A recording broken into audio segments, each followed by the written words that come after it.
देखो बेटे, आज ना हम डी ब्लॉक एलिमेंट्स बिल्कुल स्टार्टिंग से कर रहे हैं। इनऑर्गेनिक केमिस्ट्री का चैप्टर है डी ब्लॉक एलिमेंट्स। एक बार स्टार्टिंग से सारा देख लो अच्छे से, ठीक है। डी ब्लॉक एलिमेंट्स में सबसे पहले आपको समझना पड़ेगा डी ब्लॉक का मतलब क्या है। तो जैसे आप लोगों ने पीरियोडिक टेबल देखा हुआ है बच्चों, तो पीरियोडिक टेबल में आप देखते हो ना, जो ये रीजन है ना, ये रीजन, ये क्या होता है बच्चों, डी ब्लॉक। डी ब्लॉक का मतलब those elements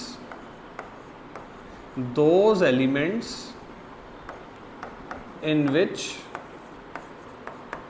last electron enters into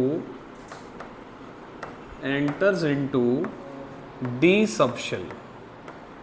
जिनके लास्ट में d आता है ना, उन्हीं को बोलेंगे बेटे क्या, डी ब्लॉक एलिमेंट्स, ठीक है ना। अच्छा, फिर अब थोड़ा सा ये समझो कि ये s ब्लॉक होता था और ये p ब्लॉक होता है। डी ब्लॉक एलिमेंट्स का जो दूसरा नाम है ना बेटे, वो क्या है, transition elements. D block elements are also known as transition elements. क्यों बोलते हैं इनको ट्रांजिशन एलिमेंट, क्योंकि ट्रांजिशन वर्ड का मतलब क्या होता है, ऑर्गेनिक केमिस्ट्री में ट्रांजिशन स्टेट बनती है जो बीच में बनती है, रिएक्शन के बीच में। उसी तरह से पीरियोडिक टेबल के बीच में आता है डी ब्लॉक, इसने नाम क्या रखा है, ट्रांजिशन एलिमेंट। मतलब डी ब्लॉक की प्रॉपर्टीज एस और पी के बीच में होती है, तो नाम क्या रख दिया है, ट्रांजिशन एलिमेंट्स, ठीक है ना। नोट्स सब कुछ लिखा हुआ है, आपको प्रिंटेड नोट्स मिल जाएंगे, अभी समझते जाते हैं आगे। फिर उसके बाद आता है बच्चों के ना, जैसे देखो अगर मैं डी ब्लॉक को ना ऐसे जूम करके बना दूं, तो इसमें ना ऐसे करके मेनली 3 सीरीज हैं, 3D series, 4D series, 5D series. देखो आपको समझ होनी चाहिए कि पहला सबशेल जिसमें डी आता है ना, मतलब डी सबशेल की स्टार्टिंग कहाँ से होती है, थर्ड शेल से होती है, ठीक है ना। तो जो सबसे पहला एलिमेंट जिसके लास्ट में 3D आता है ना, जिसके लास्ट में 3D आता है, वो होता है बेटा स्कैंडियम, ठीक है ना। स्कैंडियम का एटॉमिक नंबर क्या होता है, 21। अगर मैं इसकी कॉन्फ़िगरेशन लिखूँ तो ऐसे लिखूंगा, पहले क्या लिखते हैं हमेशा, 1s। देखो आपको याद होना चाहिए, s में एक बॉक्स होता है, 2 इलेक्ट्रॉन आते हैं, मैंने करवाया भी था 11th के साथ ये। p में 3 बॉक्स होते हैं, इलेक्ट्रॉन कितने आते हैं, 6।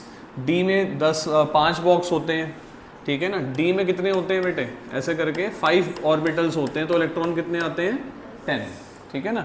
पहले 1s आता है, 1s के बाद 2s आता है, उसके बाद 2p, 2p के बाद 3s, ठीक है ना।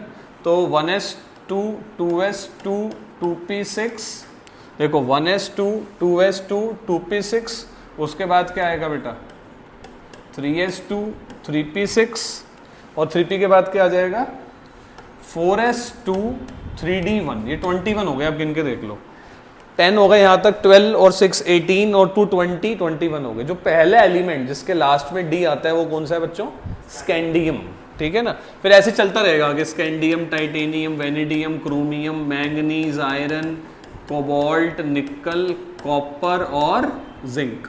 ऐसे करके ये 10 एलिमेंट हैं, क्योंकि डी में 10 आते हैं ना, ठीक है ना। इसको याद करने के लिए क्या करना था हमने, कि Sachin Tendulkar very crazy man, Sachin Tendulkar very crazy man, फिर कोई नई सेंचुरी जमाएगा, ठीक है ना। Sachin Tendulkar very crazy man, फिर कोई नई सेंचुरी जमाएगा। ये है एटॉमिक नंबर 21 से लेके कहाँ तक, 30 तक, और ये है ग्रुप 3 से लेके ग्रुप 12 तक। जैसे आप इधर देखोगे तो यहाँ पर आप देखो कि ये ग्रुप 1 है, ये ग्रुप 2 है, ये ग्रुप 3 से लेके 12 तक आता है। मतलब डी ब्लॉक एलिमेंट्स कहाँ पर है, तो बोलेंगे पीरियोडिक टेबल में ग्रुप 3 से लेके ग्रुप 12 तक जो है वो कौन आता है, डी ब्लॉक आता है। डी ब्लॉक के एलिमेंट्स का दूसरा नाम क्या है, ट्रांजिशन एलिमेंट है। डी ब्लॉक में जो है वो ऐसे करके 3 सीरीज है, 3 जिनके लास्ट में 3D आता है, 3D सीरीज में 4D सीरीज और 5D सीरीज, 6D सीरीज अभी बन रही है, तो धीरे धीरे एलिमेंट डिस्कवर हो रहे हैं।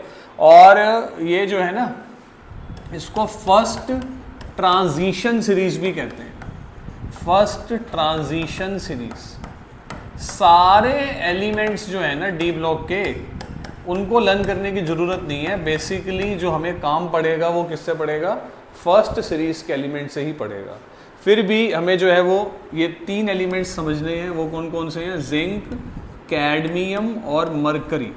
जिंक, कैडमियम और मरकरी, क्योंकि ना हमें ये क्वेश्चन बहुत ज़्यादा एग्जाम में आता है कि why zinc, cadmium and mercury are not considered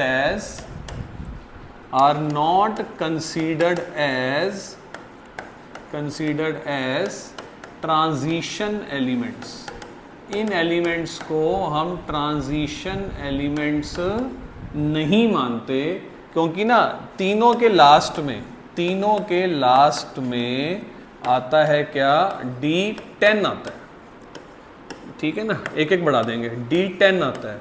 D10 आने से क्या होता है कि इनके पास ना एक भी अनपेयर्ड इलेक्ट्रॉन नहीं होता, मतलब इनकी एटॉमिक फॉर्म में भी D आ रहा है, और इसका जो कॉमन ऑक्सीडेशन स्टेट है जिंक का होता है Zn2+, उसके लास्ट में क्या आ जाएगा, 3D10 आ जाएगा। 10 आने का मतलब इनके पास एक भी अनपेयर्ड इलेक्ट्रॉन नहीं है बेटा, इनके पास एक भी अनपेयर्ड इलेक्ट्रॉन नहीं है। तो अनपेयर्ड इलेक्ट्रॉन ना होने की वजह से ये डी ब्लॉक की ज्यादातर प्रॉपर्टीज को शो नहीं करते, ठीक है ना। जिंक, कैडमियम और मरकरी एक तरह से आप ऐसे कह लो कि ये नोबल गैस है इस वाले ब्लॉक की, ये कुछ भी ज्यादा प्रॉपर्टी शो नहीं करते, ठीक है ना। क्योंकि डी ब्लॉक का होने के लिए क्या चाहिए, मतलब ट्रांजिशन एलिमेंट जो है ना, ट्रांजिशन मैंने इनको बोला था, मैंने आपको बोला था कि डी ब्लॉक के एलिमेंट्स का नाम क्या रखा था, transition elements. Transition element actually वो होते हैं जिनका ना जनरल कॉन्फ़िगरेशन ये होता है n-1d ns129 ns122। ये n-1d 129 ns2 क्या है आप देखोगे ना, तो जब भी कॉन्फ़िगरेशन लिखेंगे हम तो ऐसे कॉन्फ़िगरेशन आएगी d 3d4s, d का नंबर s से हमेशा एक कम होता है, तो हम क्या लिखते हैं n-1d 129 ऐसे लिखा है मैंने। तो यहां पर जो तीन एलिमेंट हैं कौन कौन से बच्चे, जिंक, कैडमियम और mercury, they are not considered as transition elements because they have fulfilled configuration in their atomic form as well as in their ionic form। अपनी atomic form में भी और अपनी ionic form में भी उनका जो configuration है वो लास्ट में क्या आ रहा है बच्चों, क्या आ रहा है D10। ट्रांजिशन बनने के लिए चाहिए पार्शियली फिल्ड डी ऑर्बिटल, क्या चाहिए बेटा, पार्शियली फिल्ड डी ऑर्बिटल चाहिए, ठीक है।